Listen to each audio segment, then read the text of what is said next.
Qaqa bunu götürürsən, gedirsən bizim bloqa, yaxşımı? Götür. Amma diqqət çəkmə. Nə deyir bu? Niyə mən aparıram? Əşi məni tanıyırlar, səni tanımırlar da. Sakit dur, sadəcə get bizim bloqa. Yaxşımı? Tez. Yaxşı. Get. Sakit heç kim görməz. Oo, salam Müsət, salam. Necəsən? Nə var, nə yox? Sağ ol İbrahim qardaş, çox sağ ol, təşəkkür ederim. Sən necəsən? Sağ ol, yaxşı ol. Görünmürsən, nə olub neçə vaxt? Əlində boş dözdü. Gəl mağazaya xeyirdən zaddan verdi. Hə, İbrahim qardaş, işdən zatdan gəlirəm, yorğun oluram. Gələcəm, narahat olma. Heç evdəkərə salam demə.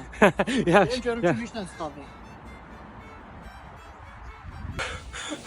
Gətirdi. Gətirdim mənə bırak. Nədir belə?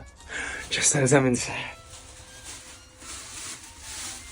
Başqa marketdən bazarlıq eləmişəm. Görməsin də ayıbdır.